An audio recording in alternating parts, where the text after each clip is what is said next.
Assalamualaikum warahmatullahi wabarakatuh. Yang terhormat, Ibu Siska, selaku dosen Bahasa Indonesia, dan rekan-rekan yang kami cintai kelas TA dan TEB. Di sini kami akan memaparkan presentasi yang materi penulisan kata gabungan kata-kata sandang, si, dan sang, kemudian pemakaian tanda baca titik dan koma, lalu pembentukan istilah.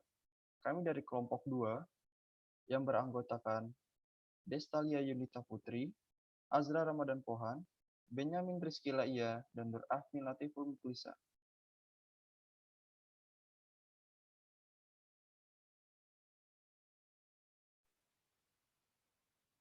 Baiklah, di sini saya akan menjelaskan materi tentang penulisan kata, yaitu gabungan kata-kata sandang, si, dan sang. Sebelum itu, kita harus memahami pengertian dari kata sandang. Apa sih kata sandang itu? Kata sandang merupakan sejenis kata yang berfungsi sebagai penentu atau pembatas yang letaknya di depan kata benda atau kata sifat. Ini artinya, kata sandang tidak bisa berdiri sendiri sehingga tidak memiliki makna yang tersendiri. Kata sandang akan memiliki makna jika terdapat kata setelahnya. Dalam bahasa Indonesia terdapat dua kata sandang yang kerap kali kita ketahui, yaitu kata sandang si dan kata sandang sang. Kata sandang si sebagai kata sandang merupakan kata yang dipakai di depan nama diri yang memiliki konotasi akrab atau kurang hormat. Kata si juga dipakai sebagai sebutan, pujian, panggilan, ejekan, dan dipakai dalam menyebutkan berbagai nama tumbuhan maupun binatang. Sementara kata sang memiliki fungsi yang kurang lebih sama dengan kata si. Kata sang dipakai di depan nama orang, binatang, maupun benda yang dianggap hidup atau dimuliakan. Ini artinya dapat kita ambil kesimpulan bahwa kata sandang tidak bisa berdiri sendiri dan kata sandang tidak memiliki makna yang tersendiri. Kata sandang, walaupun seperti itu, kata sandang memiliki fungsi yang amat penting dalam sebuah makna kalimat. Next. Berikut merupakan contoh penggunaan kata si dan sang. Contoh penggunaan kata si. Yang pertama, si pencuri tertangkap sebelum ia berhasil kabur. Yang kedua, mereka memberikan penghargaan bagi si pemenang. Yang ketiga, berkat kecerdikannya, si tudung merah berhasil melarikan diri. Yang keempat, si buta berhasil menolong kekasihnya. Contoh penggunaan kata sang. Yang pertama, harimau marah kepada sang kancil. Yang kedua, kita berserah diri kepada sang pencipta. Yang ketiga, ia menatap sendu nisan sang suami. Yang keempat, pura itu dibangun umat Hindu untuk memuja Sang Hyang Widyawasta.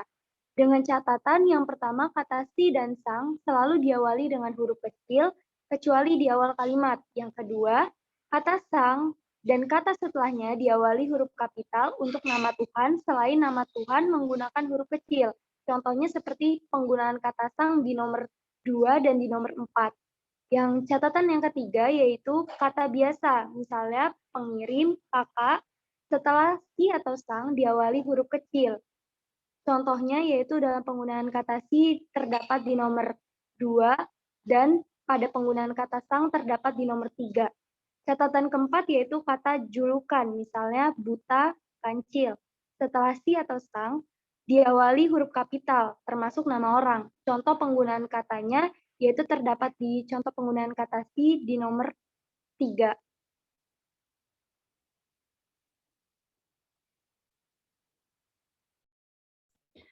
Tanda baca. Pada penulisan seringkali ditemukan tanda baca, karena tanda baca memiliki peran menunjukkan sebuah struktur tulisan, intonasi, dan jeda pada saat pembacaan. Terdapat beragam tanda baca.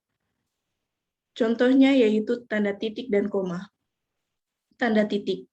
Pada Kamus Besar Bahasa Indonesia, tanda titik memiliki arti noktah pada huruf, tanda baca, dan sebagainya. Dapat diambil definisi bahwa titik merupakan tanda baca berupa noktah yang digambarkan dengan simbol sebagai berikut. Next. Pemakaian tanda titik pada Pedoman Umum Ejaan Bahasa Indonesia ada 5, yaitu next. 1. Tanda titik dipakai pada akhir kalimat pernyataan. misalnya pada kalimat mereka duduk di sana. 2. Tanda titik dipakai di belakang angka atau huruf dalam suatu bagan, ikhtisar, atau daftar. Misalnya, 1. Kondisi kebahasaan di Indonesia.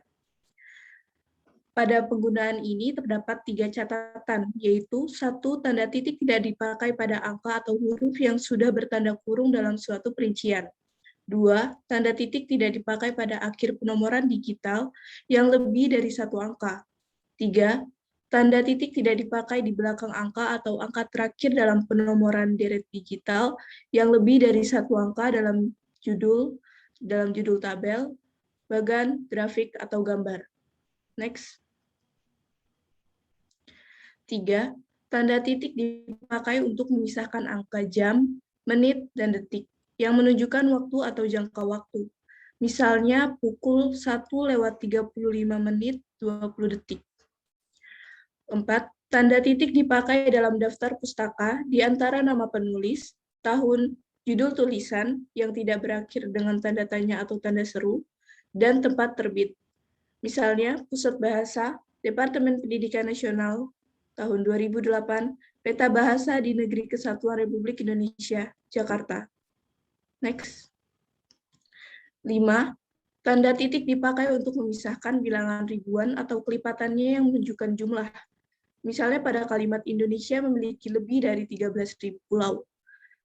Pada penggunaan ini terdapat 3 catatan, yaitu yang pertama, tanda titik tidak dipakai untuk memisahkan bilangan ribuan atau kelipatannya yang tidak menunjukkan jumlah. 2. Tanda titik tidak dipakai pada akhir judul yang merupakan kepala karangan, ilustrasi, atau tabel. 3. Tanda titik tidak dipakai di belakang alamat penerima dan pengirim surat, serta tanggal surat. Next. Tanda koma. Tanda koma memiliki pengertian di Kamus Besar Bahasa Indonesia, yaitu tanda baca yang dipakai untuk memisahkan unsur dalam suatu perincian, memisahkan nama orang dari gelar akademik yang mengiringnya, memisahkan anak kalimat yang mendahului induk kalimat, mengapit keterangan tambahan atau keterangan aposisi dalam kalimat, dan sebagainya. Menurut Oxford English Dictionary, kata koma berasal dari bahasa Yunani, yaitu koma, yang berarti sesuatu yang dipotong atau klausa pendek. Next. Terdapat 13 pemakaian tanda koma pada Pedoman Umum Ejaan Bahasa Indonesia, yaitu 1. Tanda koma dipakai di antara unsur-unsur dalam suatu pemerincian atau pembilangan. Misalnya telepon seluler, komputer, atau internet, bukan barang asing lagi. 2. Tanda koma dipakai sebelum kata penghubung, seperti tetapi, melainkan, dan sedangkan, dalam kalimat majemuk setara.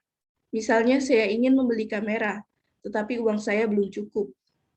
3.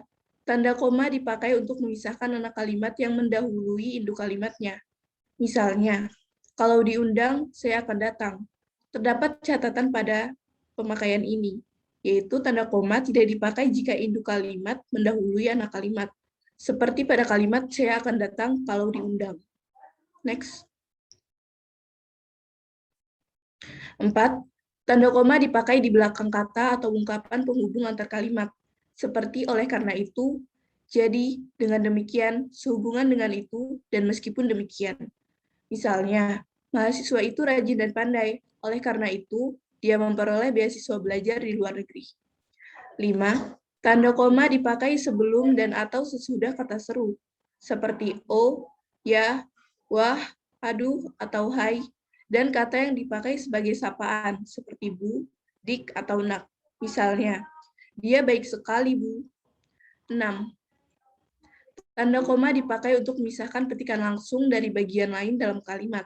Misalnya, kata nenek saya, kita harus berbagi dalam hidup ini. Terdapat catatan pada pemakaian ini. Tanda koma tidak dipakai untuk memisahkan petikan langsung yang berupa kalimat tanya, kalimat perintah, atau kalimat seru dari bagian lain yang mengikutinya. Misalnya, di mana saudara tinggal? Tanya Pak Lurah. 7. Tanda koma dipakai di antara nama dan alamat, bagian-bagian alamat, tempat dan tanggal, serta nama tempat dan wilayah atau negeri yang ditulis berurutan. Misalnya, Saudara Abdullah, Jalan Kayu Manis 3, 18, Kelurahan Kayu Manis, Kecamatan Mataram, Jakarta. Next. 8. Tanda koma dipakai untuk memisahkan bagian nama yang dibalik susunannya dalam daftar pustaka. Misalnya, pada kalimat Gunawan Ilham, 1984, Kamus Politik Internasional, Jakarta, dengan penerbit Restu Agung. 9. Tanda koma dipakai di antara bagian-bagian dalam catatan kaki atau catatan akhir. Misalnya, Sutan Takdir Alis Jabana, Tata Bahasa Baru Bahasa Indonesia, Jilid 2, Jakarta. Pustaka Rakyat 1950 dengan halaman ke-25. 10. Tanda koma dipakai di antara nama orang dan singkatan gelar akademis yang mengikutinya untuk membedakannya dari singkatan nama diri, keluarga, atau marga. Misalnya pada kalimat Nyonya Khadijah MA. Terdapat catatan pada pemakaian ini. Jika dibandingkan Siti Khadijah MA yang merupakan gelar dengan Siti Khadijah MA yang berarti Siti Khadijah Mas Agung. Next. 11. Tanda koma dipakai sebelum angka desimal atau di antara rupiah dan sen yang dinyatakan dengan angka. Misalnya 12,5 meter, 750 rupiah. 12. Tanda koma dipakai untuk mengapit keterangan tambahan atau keterangan aposisi. Misalnya, semua siswa, baik laki-laki maupun perempuan, harus mengikuti latihan paduan suara. 13. Tanda koma dapat dipakai di belakang keterangan yang terdapat pada awal kalimat untuk menghindari salah baca atau salah pengertian. Misalnya, atas perhatian saudara, kami ucapkan terima kasih. Jika dibandingkan dengan atas perhatian saudara kami ucapkan terima kasih, itu berbeda. Next. Selanjutnya, pedoman umum pembentukan istilah. Pengertian istilah dan tata istilah. Istilah adalah kata atau gabungan kata yang dipakai sebagai nama atau lambang yang dengan cermat mengungkapkan makna konsep, proses keadaan, atau sifat yang khas dalam bidang ilmu pengetahuan, teknologi, dan seni. Tata istilah atau terminologi adalah perangkat asas dan ketentuan pembentukan istilah serta kumpulan istilah yang dihasilkannya. Istilah dikelompokkan menjadi dua, yaitu istilah umum dan istilah khusus. Istilah umum sendiri adalah istilah yang berasal dari bidang tertentu yang karena dipakai secara luas menjadi unsur kosakata. Contohnya, anggaran belanja, takwa, dan nikah. Yang kedua itu istilah khusus. Istilah khusus adalah istilah yang maknanya terbatas pada bidang tertentu saja. Contohnya, appendektomi, Pleistosen, dan kurtosis. Next. Proses pembentukan istilah. Proses pembentukan istilah ini dibagi beberapa bagian. Yang pertama, konsep ilmu pengetahuan dan peristilahannya. Konsep ilmiah yang sudah dihasilkan ilmuwan dan pandit Indonesia dengan sendirinya mempunyai istilah yang mapan. Kegiatan ilmuwan dan pandit Indonesia akan mencetuskan konsep ilmu pengetahuan, teknologi, dan seni yang sekali baru sehingga akan diperlakukan penciptaan istilah baru. Yang kedua, bahan baku istilah Indonesia. Yang pertama, bahan istilah Indonesia diambil dari berbagai sumber, terutama dari 3 golongan bahasa yang penting, yakni yang pertama, bahasa Indonesia, termasuk unsur serapannya, dan bahasa Melayu. Yang kedua, bahasa Nusantara yang serumpun, termasuk bahasa Jawa kuno. Yang ketiga, bahasa asing, seperti bahasa Inggris dan bahasa Arab. Yang ketiga, pemantapan istilah Nusantara. Istilah yang mengungkapkan konsep hasil dan galian ilmuwan dan pandit Indonesia, seperti Bhinneka Tunggal Ika, batik, Banjar, Sawer, Gunungan, dan Pamor, telah lama diterima secara luas, sehingga dapat dimantapkan dan hasilnya dikodifikasi. Yang keempat, pemadanan istilah. Pemadanan istilah asing ke dalam bahasa Indonesia, dan jika perlu ke salah atau satu bahasa serumpun. Dilakukan lewat penerjemah, penyerapan, atau gabungan penerjemah dan penyerapan. Next. Aspek bahasa dalam peristilahan.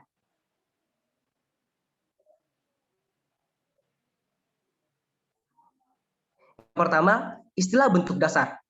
Istilah dengan unsur bentuk dasar dipilih di antara kelas kata utama, seperti nomina, verba, adjektiva, dan numeralia. Contohnya nomina, memiliki contoh, kaidah, jujur, cahaya.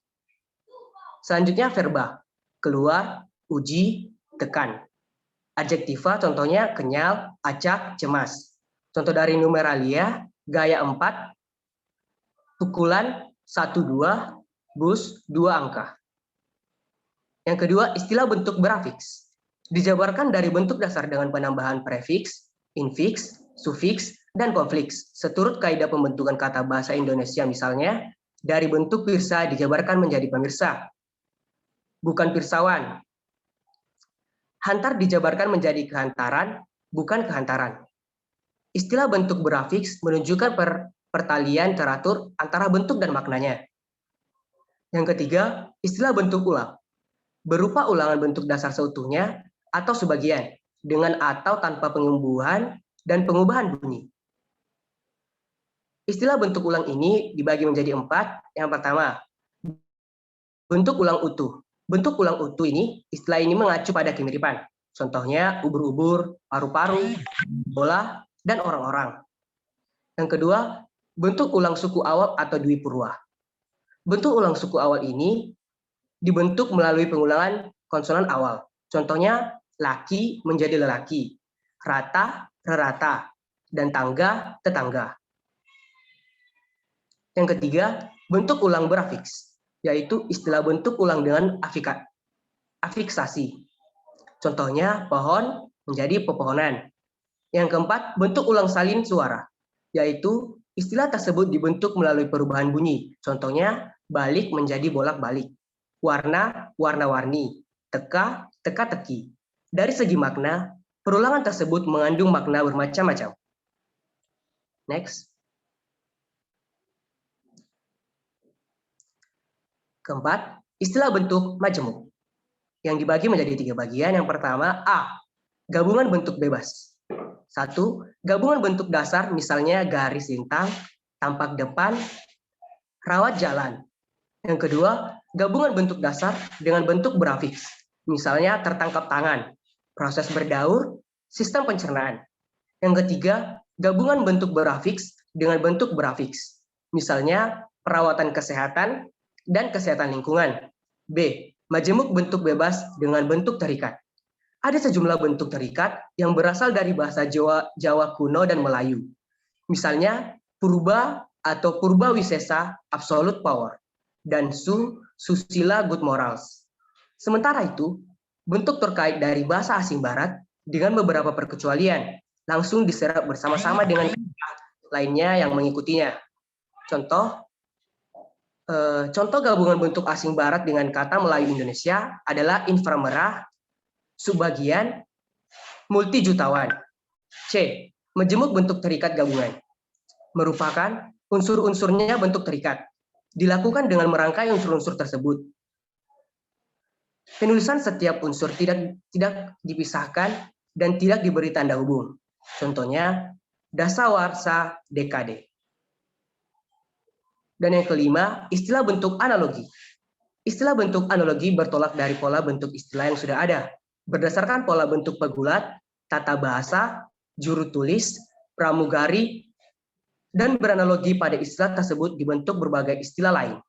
Misalnya pegolf atau golfer, dan peselancar, surfer. Next. Aspek sematik dalam peristilahan. Apa itu sematik? Kata sematik sebenarnya merupakan istilah yang mengacu pada studi tentang makna. Semantik dalam bahasa Indonesia berasal dari bahasa Yunani, sema, kata banda, yang berarti tanda atau lambang. Kata kerjanya adalah semanjo, yang berarti memandai, menandai, atau melambangkan. Yang dimaksud tanda atau lambang di sini adalah tanda tanda linguistik, Prancis signal linguistik, menurut Ferdinand de Saussure 1966. Tanda linguistik terdiri dari 1. Komponen yang menggantikan, yang berwujud bunyi bahasa. 2. Komponen yang diartikan atau makna dari komponen pertama. Kedua komponen ini adalah tanda atau lambang dan Sedangkan yang ditandai atau dilambangkan adalah sesuatu yang berada di luar bahasa, atau yang lazim disebut sebagai referen, acuan, dan hal yang ditunjukkan. Jadi ilmu semantik adalah ilmu yang mempelajari hubungan antara tanda-tanda linguistik dengan hal-hal yang ditandainya. Pengistilahan dalam aspek semantik dibedakan atas 7 bagian, yaitu pemberian makna baru, istilah sinonim, istilah homonim, istilah polisemi, istilah hiponim, istilah taksonom, dan istilah meronim. A. Pemberian makna baru. Istilah baru dapat dibentuk lewat penyempitan dan perluasan makna kata yang lazim dan tidak lazim. Artinya, kata itu dikurangi atau ditambah jangkauan maknanya sehingga penerapannya menjadi lebih sempit atau lebih luas. Sebagai contoh kata yang mempunyai makna kekuatan, dipersempit maknanya menjadi dorongan atau tarikan yang akan menggerakkan benda bebas, dan menjadi istilah baru untuk padanan istilah Inggris force. B. Istilah sinonim. Dua istilah atau lebih yang maknanya sama atau mirip, tetapi bentuknya berlainan, disebut sinonim. Penggunaan sinonim dapat dibedakan atas beberapa aturan yang telah ditetapkan, seperti istilah sinonim yang menyalahi asas penamaan dan pengistilahan. Sinonim asing yang benar-benar sama diterjemahkan dengan satu istilah Indonesia. Sinonim asing yang hampir bersamaan sedapat-dapatnya diterjemahkan dengan istilah yang berlainan, dan lain sebagainya. Sebagai contoh, kata average yang bersinonim dengan kata rata-rata. C. Istilah homonim. Istilah homonim berupa dua istilah atau lebih yang sama ejaan dan lafalnya, tetapi maknanya berbeda, karena asalnya berlainan, misalnya bisa yang berarti bisa ular, dengan bisa yang berarti dapat. Istilah homonim dapat dibedakan menjadi homograf dan homofon. Istilah homograf ialah istilah yang sama ejaannya, tetapi berbeda lafalnya. Contoh kata-kata apel yang berarti buah dengan apel yang berarti upacara. Sedangkan homofon ialah istilah yang sama lafalnya, tetapi berbeda ejaannya. Kata bank memakai K dengan kata bank memakai G. Kata sanksi dengan kata sanksi, dan kata masa dengan masa. D. Istilah polisem. Istilah polisem ialah bentuk yang memiliki makna ganda yang berkalian. Contohnya, kata datu yang berarti kakek laki-laki, gelar kehormatan, penghulu adat, jin, atau penunggu. Bentuk asing yang sifatnya polisemi diterjemahkan sesuai dengan arti dalam konteksnya. E. Istilah hiponim. Istilah hiponim ialah bentuk yang maknanya terangkum dalam hiponim atau superordinatnya yang mempunyai makna yang lebih luas, sebagai contoh kata mawar, melati, cempaka. Misalnya, masing-masing disebut hiponim terhadap kata bunga yang menjadi hiponim atau superordinatnya. F. Istilah taksonim. Istilah taksonim ialah hiponim dalam sistem klasifikasi konsep bawahan dan konsep atasan yang bertingkat-tingkat. Kumpulan taksonim membangun taksonim sebagai takson membangun taksonomi. Misalnya, hubungan makhluk dengan bakteri, hewan, dan tumbuhan. Istilah meronim.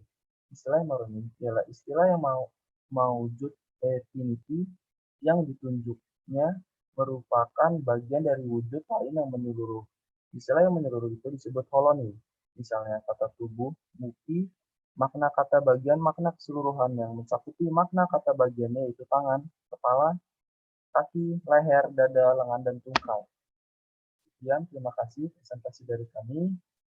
Jika ada salah kata dan penyampaian, kami mohon maaf. Wassalamualaikum warahmatullahi wabarakatuh. Ini referensi yang kami